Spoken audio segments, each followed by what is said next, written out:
Hello students, very good morning.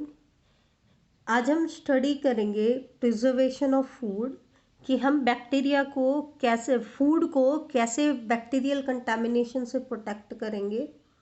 उसके बाद हम स्टडी करेंगे एक्टिनोमाइसीट्स और माइकोप्लाज्मा को। तो सबसे पहले देखो, प्रिजर्वेशन टेक्निक्स की हेल्प से हम क्या कर सकते हैं, फूड को प्रिजर्व कर सकते हैं। किससे? कंटामिनेशन से या स्पॉइलेज से, जो मेनली किसकी वजह से होता है, बैक्टीरियल ग्रोथ की वजह से होता है। ठीक है, तो इसके कई सारे मेथड हम पढ़ेंगे। सबसे पहला मेथड आता है पाश्चराइजेशन। पाश्चराइजेशन का कॉन्सेप्ट किसने दिया था? लुईस पाश्चर ने। उसी के नाम पर इस मेथड को क्या बोला गया? पाश्चराइजेशन बोला गया। पाश्चराइजेशन मेथड हम कौन कौन से फूड आइटम्स को प्रिजर्व करने के लिए यूज करते हैं? जैसे मिल्क, आपने देखा होगा पाश्चराइज्ड मिल्क आता है। वाइन को प्रोटेक्ट करने के लिए, बियर को प्रोटेक्ट करने के लिए, और फ्रूट जूसेस को प्रोटेक्ट करने के लिए। किसको प्रोटेक्ट करने के लिए? फ्रूट जूसेस को प्रोटेक्ट करने के लिए। ठीक है, तो इन आइटम्स को प्रिजर्व करने के लिए हम पाश्चराइजेशन मेथड यूज करते हैं। अगर हम पर्टिकुलरली वाइन को देखें तो वाइन टर्न्स श्योर, वाइन आपकी खराब हो जाती है, टेस्ट उसका कैसा हो जाता है? श्योर हो जाता है। श्योर टेस्ट को वाइन के अंदर हम बोलते हैं कि विनेगर टेस्ट आ जाता है। कैसा टेस्ट आ जाता है? Vinegar test. क्यों आता है? Because of aerobic bacteria. एक एरोबिक बैक्टीरिया है जो इसके अंदर ग्रो कर जाता है। उस बैक्टीरिया का नाम क्या है? Acetobacter aceti. Acetobacter aceti. ठीक है, एसिटोबैक्टर एसिटाई क्या करता है बेटा? इसके अंदर फर्मेंटेशन करा देता है, और फर्मेंटेशन की वजह से वाइन के अंदर एसिटिक एसिड की फॉर्मेशन हो जाती है। वैसे तो क्या होता है वाइन के अंदर? एल्कोहल होता है, लेकिन जब आपका एसिटोबैक्टर एसिटाई इसमें ग्रो कर जाता है तो वो एल्कोहल को किस में कन्वर्ट कर देता है? एसिटिक एसिड में कन्वर्ट कर देता है, जिसकी वजह से वाइन आपकी स्पॉयल हो जाती है, क्योंकि उसका टेस्ट कैसा हो जाता है? श्योर हो जाता है। तो इसलिए हम चाहेंगे कि हम अपने इन फूड आइटम्स को प्रिजर्व कर लें इन माइक्रोबियल कंटामिनेशन से, ताकि वो स्पॉयल ना हो। अब करेंगे कैसे और किस किस से ये पाश्चराइजेशन प्रोटेक्ट करता है? तो ये लाइन बड़ी इंपॉर्टेंट है, ध्यान से देखना, वेरी वेरी इंपॉर्टेंट पॉइंट है। पाश्चराइजेशन से हम प्रोटेक्ट कर सकते हैं सिर्फ हमारे फूड आइटम को नॉन स्पोर फॉर्मिंग बैक्टीरिया से। ये पाश्चराइजेशन मेथड क्या कर देता है? नॉन स्पोर फॉर्मिंग बैक्टीरिया को किल कर देता है। बहुत इंपॉर्टेंट पॉइंट है, ध्यान से देखना।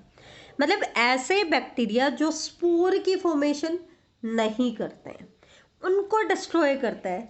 लेकिन जो बैक्टीरिया स्पोर बनाते हैं, अब स्पोर कैसे स्ट्रक्चर है? पैरिनेटिंग स्ट्रक्चर है, अनफेवरेबल कंडीशंस में बनाता है। ठीक है, तो स्पोर अगर प्रोड्यूस होगा तो पाश्चराइजेशन उन बैक्टीरिया के स्पोर को डिस्ट्रॉय नहीं कर सकता है। वो सिर्फ कैसे बैक्टीरिया को डिस्ट्रॉय करेगा? नॉन स्पोर फॉर्मिंग बैक्टीरिया को। और इवन पैथोजेनिक बैक्टीरियाज को भी क्या कर देता है? डिस्ट्रॉय कर देता है। जो डिजीज कॉज करते हैं मोस्टली उन बैक्टीरिया को भी क्या कर देता है? डिस्ट्रॉय कर देता है। लेकिन किन को डिस्ट्रॉय नहीं कर पाता है? स्पोर फॉर्मिंग बैक्टीरिया को वो डिस्ट्रॉय नहीं कर पाता है, ये चीज ध्यान रखना। अब आते हैं पाश्चराइजेशन करें कैसे। अगर हम बात करें पाश्चराइजेशन ऑफ मिल्क की, तो सभी फूड आइटम्स के लिए अलग अलग कंडीशंस होती हैं। मेनली हम पाश्चराइज्ड मिल्क को यूज करते हैं। तो पाश्चराइजेशन कैसे किया जाता है? या तो मिल्क को सबसे पहले 63 डिग्री सेल्सियस पे रखा जाए फॉर 30 मिनट। कितने मिनट के लिए? 30 मिनट के लिए। या फिर अगर हम टेम्परेचर बढ़ा रहे हैं, 72 डिग्री सेल्सियस टेम्परेचर हमने रखा है, तो उसको उसके अंदर हम उसको सिर्फ 15 सेकंड के लिए रखेंगे, मिनट के लिए नहीं। कितने टाइम के लिए? 15 सेकंड। दो कंडीशन है, या तो 63 डिग्री टेम्परेचर पे रखो 30 मिनट के लिए, या 72 डिग्री सेल्सियस टेम्परेचर पे रखेंगे 15 सेकंड के लिए। और इस टेम्परेचर पे रखने के बाद सडनली उसको फिर कूल करना है, सडन कूलिंग करनी है। पाश्चराइजेशन में सिर्फ हाई टेम्परेचर ही नहीं देते हैं, पाश्चराइज मतलब हाई टेम्परेचर ट्रीटमेंट देने के बाद सडन कूलिंग की जाती है। अब टेम्परेचर कितना और कितने टाइम के लिए एक्सपोज कराना है, या तो 63 डिग्री सेल्सियस फॉर 30 मिनट या 72 डिग्री सेल्सियस फॉर 15 सेकेंड के लिए, ठीक है। और उसके बाद सडन कूलिंग करनी है। क्या करनी है? Sudden cooling. इससे क्या होगा, ये जो नॉन स्पोर फॉर्मिंग बैक्टीरिया है और जो पैथोजेनिक बैक्टीरिया है उनको ये किल कर देगा। लेकिन दिक्कत कहाँ आई? दिक्कत कहाँ आई? स्पोर फॉर्मिंग बैक्टीरिया को ये उनको किल नहीं कर सकता है, ये चीज ध्यान रखना। मोस्टली हम कहते हैं कि pasteurised milk is free from coxiella burnetii and mycobacterium. Mycobacterium जो टीबी कॉज करता है, माइकोबैक्टीरियम ट्यूबरकुलोसिस। तो माइकोबैक्टीरियम और आपका कौन सा? कॉक्सियला बर्नैटी, जो मोस्ट कॉमनली मिल्क को इन्फेक्ट करते हैं। अगर उस मिल्क को हमने पाश्चराइज कर दिया है तो वो कॉक्सियला बर्नैटी से भी फ्री हो जाएगा, ठीक है। कॉक्सियला बर्नैटी से भी फ्री हो जाएगा और माइकोबैक्टीरिया से भी फ्री हो जाएगा, ठीक है। फिर एक मेथड आता है डबल पाश्चराइजेशन। अब ये डबल पाश्चराइजेशन क्या होता है ये मैं आपको बता देती हूँ। डबल पाश्चराइजेशन में मतलब एक बार पाश्चराइज किया, उसके बाद दोबारा से हम पाश्चराइजेशन कर रहे हैं। अगर डबल पाश्चराइजेशन किया जाता है तो उस दौरान क्या होता है, जो स्पोर पहले इस पाश्चराइजेशन से किल नहीं हो पाए थे, अब उनमें से कुछ स्पोर जर्मिनेट कर गए। क्या कर गए? जर्मिनेट कर गए। तो जब हमने दोबारा से पाश्चराइजेशन किया तो वो स्पोर को तो किल नहीं कर सकता था, लेकिन जो जर्मिनेटेड हो गए स्पोर उनको क्या कर देगा? डिस्ट्रॉय कर देगा। तो कुछ हद तक जो स्पोर जर्मिनेट हो गए हैं उनको इसने डिस्ट्रॉय कर दिया है, तो काफ़ी हद तक हमारा मिल्क जो है वो उन बैक्टीरिया से फ्री हो जाता है। तो इसको हम कहते हैं डबल पाश्चराइजेशन।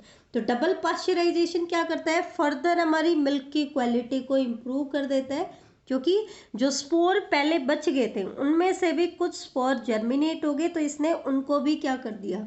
डिस्ट्रॉय कर दिया, ठीक है। हालांकि ये डायरेक्ट स्पोर को डिस्ट्रॉय नहीं कर सकता है। कब डिस्ट्रॉय करेगा? जब वो स्पोर जर्मिनेट हो जाते हैं। नेक्स्ट आता है स्टेरिलाइजेशन। स्टेरिलाइजेशन में हम क्या करते हैं, 120 डिग्री सेल्सियस का टेम्परेचर देते हैं 15 से 20 मिनट के लिए।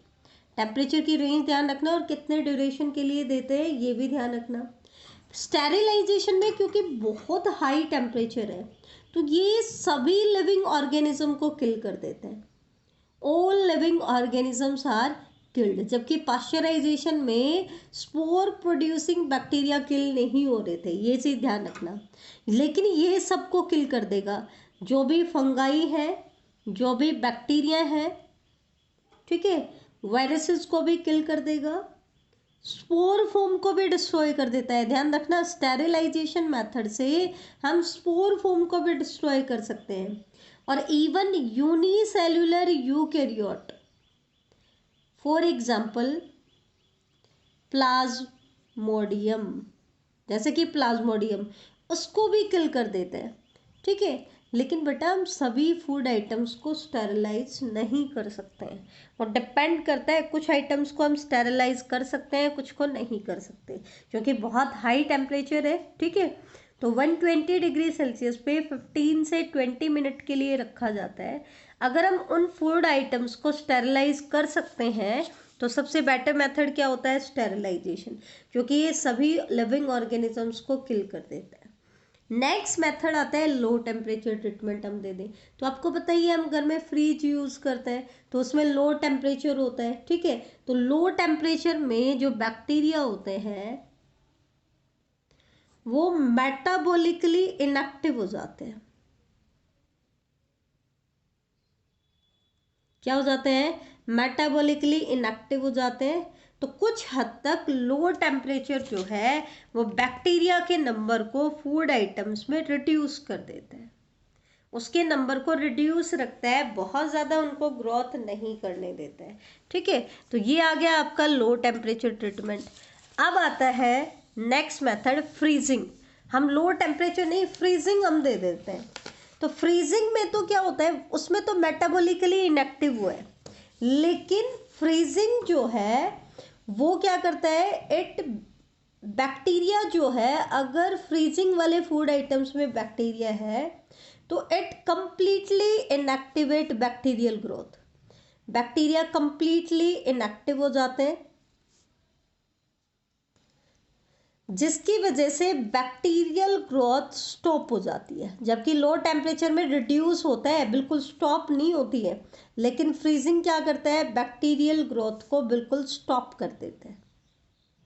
ठीक है, तो ये थे अलग अलग मेथड्स थे कि हम मिल्क को या फूड आइटम्स को कैसे प्रोटेक्ट करें कंटामिनेशन से। तो इसी से रिलेटेड एक वर्ड आता है एसेप्सिस।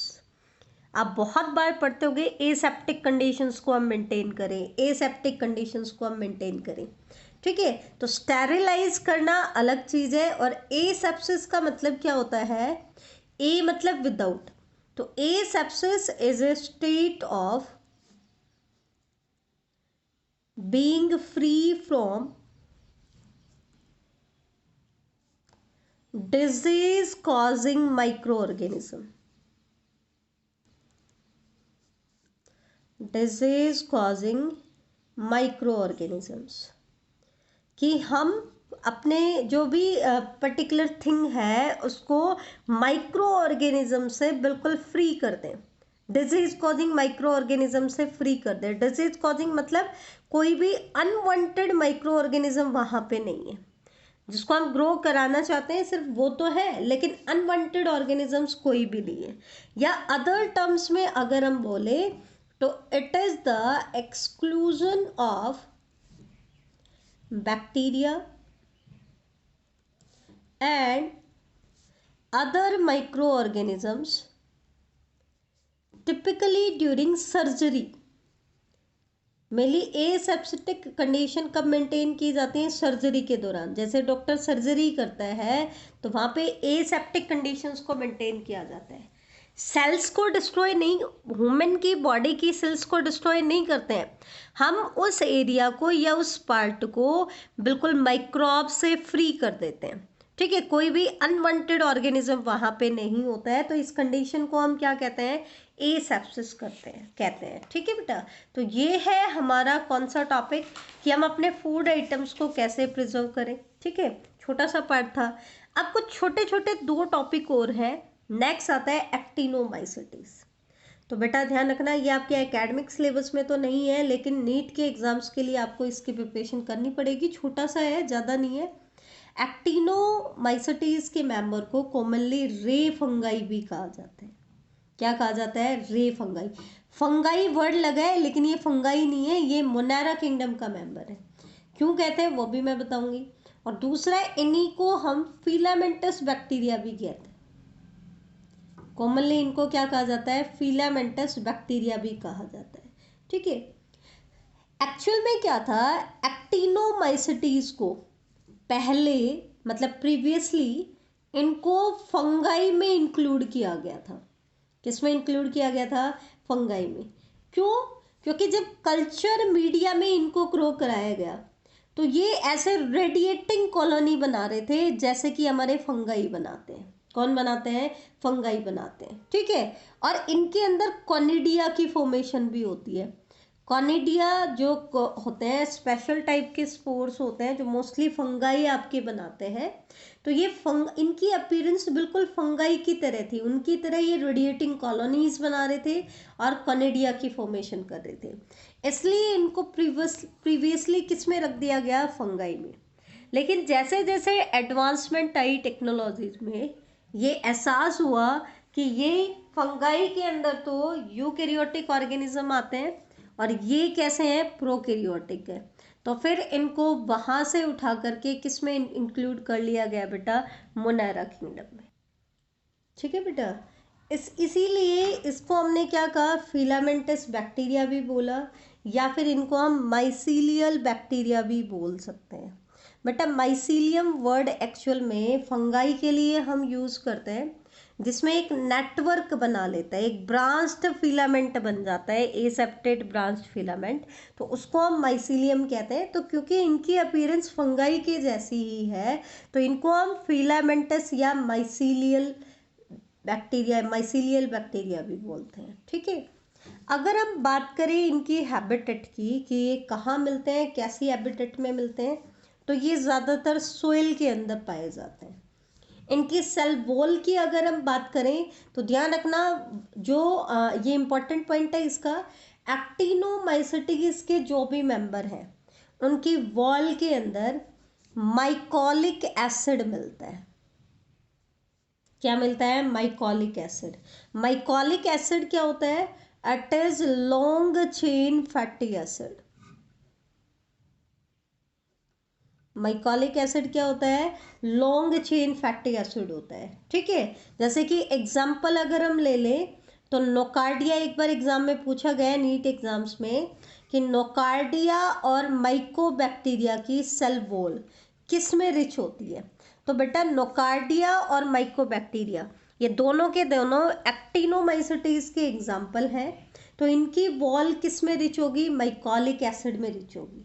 और एक चीज ध्यान रखना, एक्टिनोमाइसेटिस के जो मेंबर हैं वो ग्राम पॉजिटिव होते हैं। कैसे होते हैं? ग्राम पॉजिटिव होते हैं और एरोबिक मोड ऑफ रेस्पिरेशन होता है। कैसा मोड होता है? Aerobic mode. ठीक है, अगर हम इनके केस में मोटिलिटी की बात करें कि मोटाइल है कि नॉन मोटाइल है, तो मोस्टली तो नॉन मोटाइल होते हैं। ऑर्गेनिज्म तो कैसा होता है? नॉन मोटाइल, मूवमेंट नहीं करता है। लेकिन अगर मोटिलिटी प्रेजेंट होगी तो वो सिर्फ उनके स्पोर में प्रेजेंट होगी। और स्पोर भी कैसे?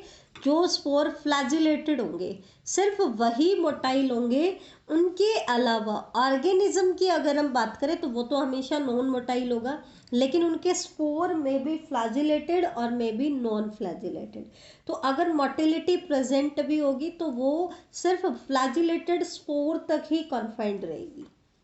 एसेक्सुअल रिप्रोडक्शन की अगर हम इनके केस में बात करें तो ये मोस्टली, क्योंकि फिलामेंटस है, लॉन्ग थ्रेड लाइक है, तो फ्रेगमेंट में टूट जाती है बॉडी। तो मोस्ट कॉमनली किससे मल्टीप्लाई करते हैं? फ्रेगमेंटेशन मेथड से। ठीक है, बाकी के अंदर जो एसेक्सुअल रिप्रोडक्शन होती है, जैसा कि हमने कहा कि इनके अंदर कोनिडिया बनते हैं, तो या तो कोनिडिया के द्वारा मल्टीप्लाई करते हैं या स्पोरेंजियोस्पोर्स बनाते हैं। ये क्या होता है हम आगे फंगाई में पढ़ेंगे, क्योंकि मोस्टली हम फंगाई के लिए यूज़ करते हैं।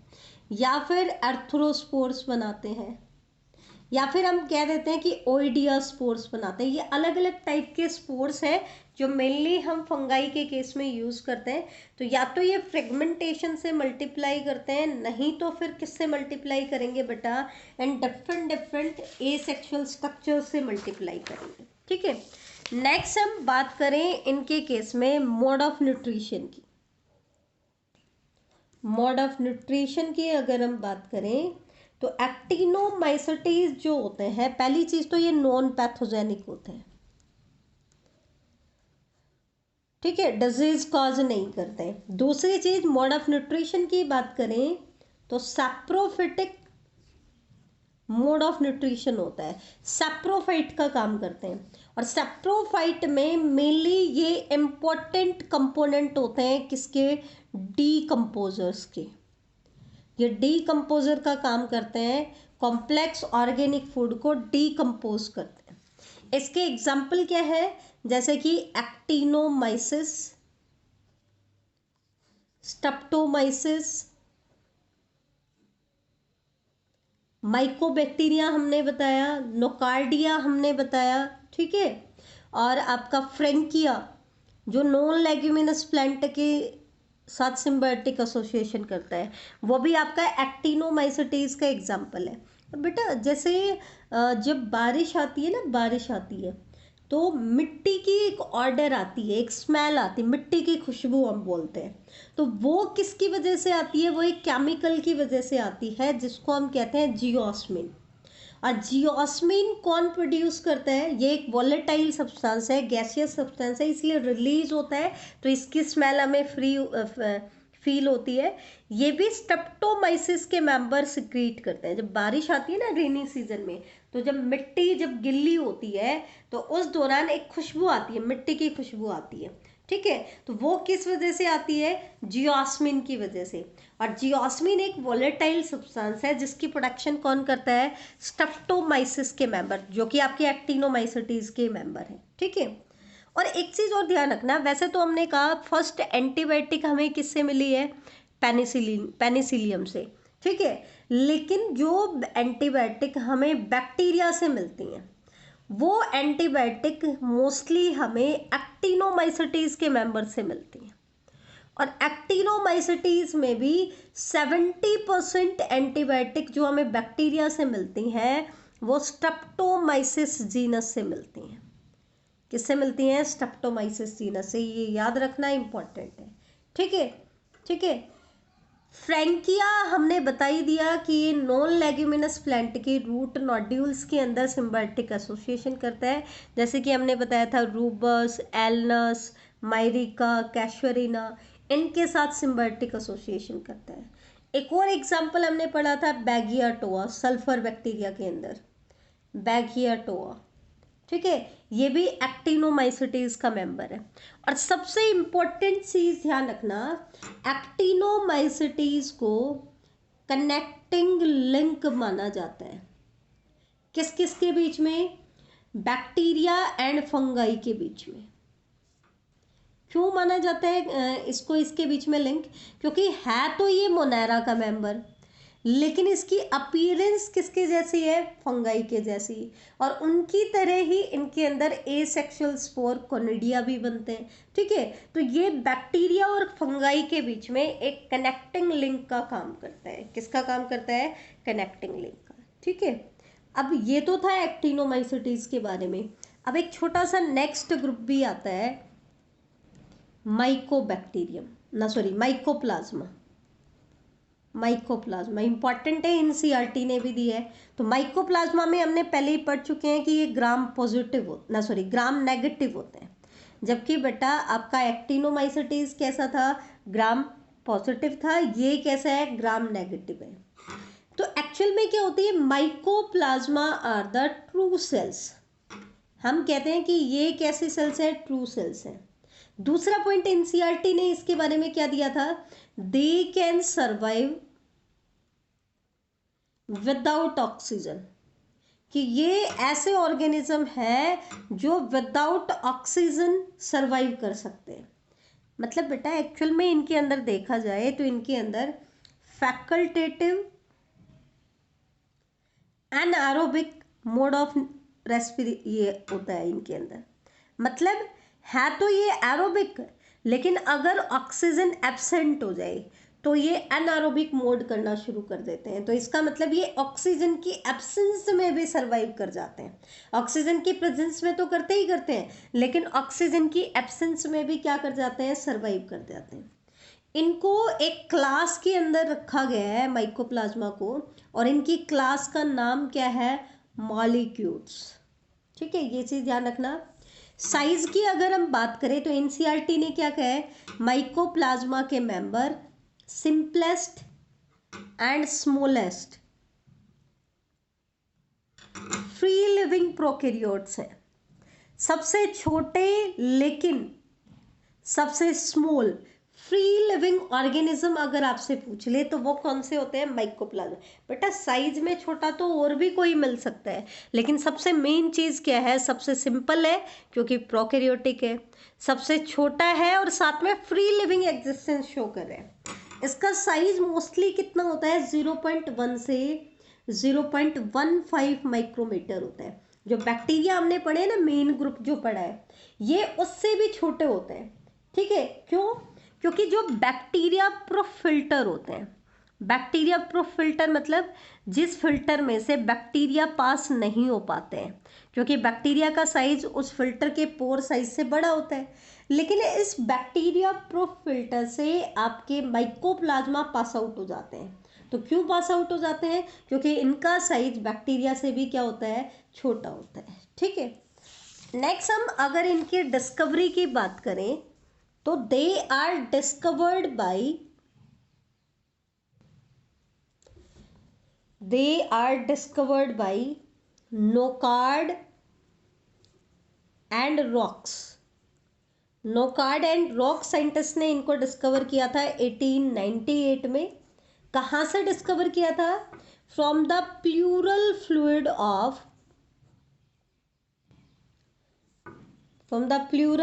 Of cattle suffering from pleuropneumonia. जो कैटल प्लूरोनिमोनिया से सफर थे, उनके प्लूरल फ्लूइड से इनको आइसोलेट किया गया था। इसीलिए इनको हम क्या कहते हैं बेटा? आपने सुना होगा सबसे स्मॉलेस्ट फ्री लिविंग सेल कौन सी है? पीपीएलओ। पीपीएलओ की फुल फॉर्म क्या होती है? प्लूरोनिमोनिया। पी से प्लूरो, पी से निमोनिया, लाइक ऑर्गेनिज्म। या इनको हम MLO भी कहते हैं, माइकोप्लाज्मा लाइक ऑर्गेनिज्म। तो ध्यान रखना, हम कहते हैं छोटी क्लासेस में आप पढ़ते आए हो सबसे स्मॉलेस्ट फ्री लिविंग सेल कौन सी है जो फ्री लिविंग एग्जिस्टेंस शो करती है। सबसे स्मॉलेस्ट ऑर्गेनिज्म कौन सा है जो फ्री लिविंग एग्जिस्टेंस शो करता है? पीपीएलओ आप लोग पढ़ते आए हो। तो वो पीपीएलओ किसको कह रहे हैं? हम माइकोप्लाज्मा के मेंबर्स को कह रहे हैं। ठीक है। सेल वॉल की अगर हम बात करें तो ये भी एनसीईआरटी ने दिया है कि माइकोप्लाज्मा के मेंबर्स में सेल वॉल क्या होती है? एब्सेंट। अब एक चीज देखो, किसी भी इंडिविजुअल की जो बॉडी की शेप होती है वो कौन डिसाइड करता है? Cell wall. अब इनके पास सेल वॉल तो है ही नहीं, तो इससे क्या इफेक्ट आया कि they can change their shape. ये अपनी शेप को क्या कर सकते हैं? चेंज कर सकते हैं। इसलिए इनके लिए एक वर्ड हम यूज करते हैं कि ये प्लियोमॉर्फिक होते हैं। मॉर्फी वर्ड किसके लिए होता है? External appearance. और प्लियो मतलब उसको चेंज करते रहते हैं। इसीलिए इनको जॉकर्स ऑफ माइक्रोबायोलॉजी भी कहते हैं। माइक्रोबायोलॉजी के जॉकर किसको कहा जाता है बेटा? माइकोप्लाज्मा के मेंबर्स को कहा जाता है। अब क्योंकि इनके अंदर सेल वॉल एब्सेंट होती है, तो क्योंकि एक एंटीबायोटिक की कैटेगरी है बीटा लैक्टम एंटीबायोटिक। ये एंटीबायोटिक वो एंटीबायोटिक्स होते हैं जिनके अंदर बीटा लैक्टम रिंग होती है। और इसके एग्जाम्पल क्या है? जैसे कि पेनिसिलिन के डेरिवेटिव हो गए, सिफेलोस्पोरिन हो गया। तो ये एंटीबायोटिक किसके अंदर आती हैं? बीटा लैक्टम कैटेगरी के अंदर आती हैं। और ये एंटीबायोटिक किसी भी ऑर्गेनिज्म को कैसे किल करती हैं? किसी भी बैक्टीरिया को कैसे डिस्ट्रॉय करती है? उसकी सेल वॉल पे अटैक करती हैं। लेकिन इनके पास तो सेल वॉल है ही नहीं। इसका मतलब बीटा लैक्टम जो एंटीबायोटिक्स हैं उनको अगर डाला जाए तो वो माइकोप्लाज्मा को किल नहीं कर सकती। इसका मतलब माइकोप्लाज्मा जो है वो बीटा लैक्टम एंटीबायोटिक्स के लिए रेजिस्टेंट है। ठीक है। अब बीटा लैक्टम एंटीबायोटिक तो इनको डिस्ट्रॉय नहीं कर सकती, तो फिर इनको ट्रीट, अगर ऐसा इनका इन्फेक्शन हो जाए तो फिर हम कैसे ट्रीट करें या इनकी ग्रोथ को कैसे इनहिबिट करें? तो हम उनके लिए एंटीबायोटिक यूज करते हैं टेट्रासाइक्लिन, स्ट्रेप्टोमाइसिन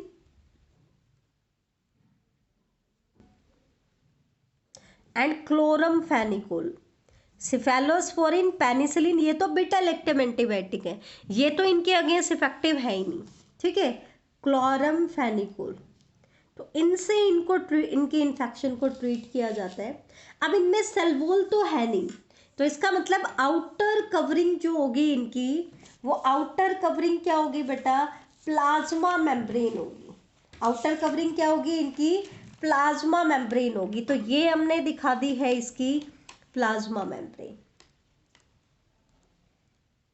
ठीक है।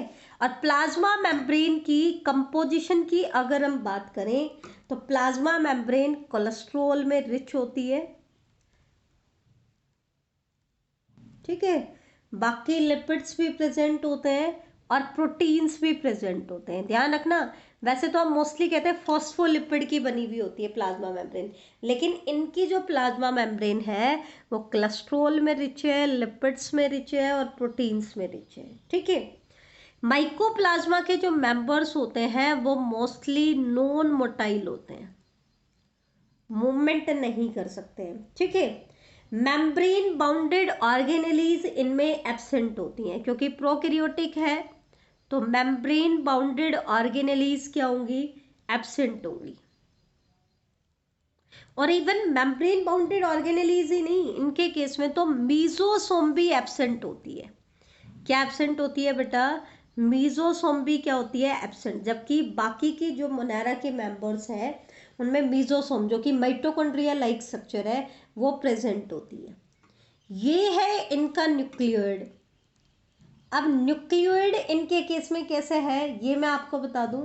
न्यूक्लियोइड की कंपोजिशन अगर हम देखें तो इसके अंदर आपको मिल जाएगा डीएनए भी मिलेगा, आरएनए भी मिलेगा, अमाइनो एसिड्स भी मिल जाएंगे और कुछ सॉल्युबल प्रोटीन्स भी मिल जाएंगे। ठीक है, ये इसका डीएनए मैंने दिखाया है क्योंकि डीएनए ही जब पार्शियली क्वाइल्ड हो जाता है तो उसी को हम न्यूक्लियोइड बोलते हैं। तो इनके केस में एक सिंगल डीएनए डुप्लेक्स होता है। डुप्लेक्स है, देखो सिंगल डीएनए है, लेकिन सिंगल डीएनए डुप्लेक्स है। और एक चीज ध्यान से देखो, इसके दोनों एंड ज्वाइंटेड नहीं है। इसका मतलब ये डीएनए कैसा है, लीनियर। बाकी मोनेरा के मेंबर्स में तो सर्कुलर होता है, हालांकि सिंगल डीएनए ही उनके पास होता है। ठीक है, डुप्लेक्स होता है, लेकिन लीनियर की बजाय सर्कुलर होता है। ठीक है, डीएनए नेक्ड है। नेक्ड का मतलब है इसकी पैकेजिंग में हिस्टोन प्रोटीन इन्वॉल्व नहीं है। ठीक है, and it coiled and light through out the cytoplasm. ऐसे क्योंकि न्यूक्लियर मेम्ब्रेन तो है नहीं, तो मेम्ब्रेन नहीं है तो साइटोप्लाज्म में ऐसे बिखरा हुआ पड़ा होता है। बाकी मोनेरा में तो ऐसे पूरा साइटोप्लाज्म में डिस्ट्रीब्यूटेड नहीं होता है, एक सेंट्रल मास की फॉर्म में होता है। लेकिन इनके केस में क्योंकि लीनियर है तो वो क्वाइल्ड तो है थोड़ा बहुत, लेकिन it light through out cytoplasm, आप देख रहे हो थ्रू आउट साइटोप्लाज्म में डिस्ट्रीब्यूटेड है। ठीक है, और इनके डीएनए में ये वाली जो स्ट्रक्चर आपको दिखाई दे रही है इसको हम कह रहे हैं रेप्लिकेटिंग डिस्क। तो रेप्लिकेटिंग डिस्क भी प्रेजेंट होती है। तो जैसा कि नाम से ही पता चल रहा है ये इस डीएनए की हेल्प करेंगी रेप्लिकेशन में और डीएनए के सेपरेशन में, जेनेटिक मटेरियल के सेपरेशन में। रेप्लिकेशन क्या होता है, एक डीएनए से उसका कार्बन कॉपी डीएनए बनाना। ये जो प्रोसेस होता है इसको हम क्या कहते हैं, रेप्लिकेशन। पेरेंटल डीएनए से उसके प्रोजेनी डीएनए बनाना जो कि बिल्कुल पेरेंट के कार्बन कॉपी होती है, उस प्रोसेस को हम कहते हैं रेप्लिकेशन। तो इसके पास एक रेप्लिकेशन डिस्क होती है जहाँ से रेप्लिकेशन की शुरुआत होती है। राइबोसोम्स की अगर हम बात करें, जैसे ये क्या है, राइबोसोम। तो राइबोसोम जैसा कि प्रोकैरियोट में होते हैं 70S टाइप के राइबोसोम होंगे। ठीक है, mycoplasma require sterol for their growth. बेटा कोलेस्ट्रॉल क्या है, एक टाइप के स्टीरोल्स ही है। इनको ग्रोथ करने के लिए क्या चाहिए बेटा, स्टीरोल्स चाहिए होते हैं। क्या चाहिए होता है, स्टीरोल। ये यहाँ पे मैंने आरएनए दिखा दिया है। ठीक है, यहाँ पे मैं मेंशन कर रही हूँ इसके अंदर जो एंजाइम्स होते हैं। ठीक है, एंजाइम्स में ध्यान रखना बेटा कि माइकोप्लाज्मा के अंदर जो एंजाइम्स होते हैं या तो वो फ्रीली साइटोप्लाज्म में लाई कर सकते हैं, फ्रीली भी हो सकते हैं, या फिर इसकी प्लाज्मा मेम्ब्रेन से अटैच्ड भी हो सकते हैं। क्या हो सकते हैं, प्लाज्मा मेम्ब्रेन के साथ एसोसिएटेड भी हो सकते हैं। ठीक है, एक चीज़ और ध्यान रखना, जब हम माइकोप्लाज्मा को फ्राई करते हैं, when they are fried in culture, artificial media में इनको ग्रो कराएं और फिर फ्राई करें। ठीक है, तो ये मतलब when mycoplasma culture in artificial medium, fry नहीं बेटा, जब इन माइकोप्लाज्मा को हम आर्टिफिशियल मीडिया पे कल्चर कराते हैं तो ये फ्राइड एग अपीयरेंस देते हैं। जैसे जैसी अपीयरेंस फ्राइड एग की आती है वैसी ही अपीयरेंस किसकी आती है, माइकोप्लाज्मा की आती है। मोड ऑफ न्यूट्रिशन की अगर हम बात करें तो ये भी हेट्रोट्रॉफिक होते हैं, और हेट्रोट्रॉफिक में मोस्टली जो होते हैं ये पैरासिटिक मोड को फॉलो करते हैं। मोस्टली तो कैसे होते हैं, पैरासिटिक। अब पैरासिटिक भी किसमें, प्लांट्स में भी मिलेंगे और एनिमल्स में भी आपको मिलेंगे। ऐसा क्यों, मोस्टली पैरासिटिक क्यों होते हैं, क्योंकि ये खुद के ग्रोथ फैक्टर को सिंथेसाइज नहीं कर सकते। तो ग्रोथ फैक्टर्स के लिए किसके ऊपर डिपेंड रहते हैं, होस्ट के ऊपर डिपेंड रहते हैं, तो उनके ऊपर पैरासिटिक फॉर्म में रहते हैं। हालांकि कुछ जो है वो सैप्रोफिटिक मोड को भी फॉलो करते हैं, कुछ किसको फॉलो करते हैं, सैप्रोफिटिक मोड को। अब हम बात कर लेते हैं ऐसे डिजीज जो माइकोप्लाज्मा कॉज करता है। तो लास्ट है हमारा डिजीज कॉज्ड बाय माइकोप्लाज्मा। तो ह्यूमन में भी, प्लांट में भी, और इवन डोमेस्टिक कैटल्स में भी ये डिजीज कॉज करते हैं। अगर ह्यूमन में डिजीज की बात करें तो एक तो ये टिपिकल निमोनिया कॉज करते हैं, ठीक है। वैसे स्ट्रेप्टोकोकस निमोनिया अलग है बेटा, टिपिकल निमोनिया भी कॉज करते हैं। कौन, माइकोप्लाज्मा भी कॉज करता है। माइकोप्लाज्मल यूरिथ्राइटिस, ये जो डिजीज है ये भी किसकी वजह से होता है, माइकोप्लाज्मा की वजह से। रूमेटिज्म भी कॉज करता है, और इवन ह्यूमन के केस में इनफर्टिलिटी भी कॉज करते हैं। इनफर्टिलिटी कौन कॉज करता है, माइकोप्लाज्मा होमिनिस, एम से माइकोप्लाज्मा, एंड माइकोप्लाज्मा फर्मेंटेंस, ये जो दो स्पीसीज हैं इसकी, ये ह्यूमन में इनफर्टिलिटी भी कॉज करते हैं। डोमेस्टिक कैटल्स में प्यूरोनिमोनिया, जिसके जहाँ से इसको डिस्कवर किया गया था। प्लांट्स में भी डिजीज कॉज करते हैं, जैसे कि little leaf disease of brinjal, witches broom, bunchy disease of banana, and aster yellow disease of sunflower. तो ये आपकी कुछ डिजीज है जो माइकोप्लाज्मा कॉज करते हैं। इसके बाद लास्ट हम बात कर लेते हैं माइकोप्लाज्मा में रिप्रोडक्शन कैसे होती है। तो या तो ये बडिंग से रिप्रोड्यूस करते हैं, मतलब बड बनाते हैं, और बड फिर पेरेंट से सेपरेट हो जाती है और एक नए ऑर्गेनिज्म में मॉडिफाई हो जाती है, या फिर ये फ्रेगमेंटेशन करते हैं। क्या करते हैं, फ्रेगमेंटेशन, जैसे कि आपके एक्टिनोमाइसीटीज कर रही थी। हालांकि most common method of reproduction इनके केस में क्या है, बाइनरी फिजन। क्या है, binary. Cells of mycoplasma divide unevenly in fried minute bodies called minimal reproductive unit.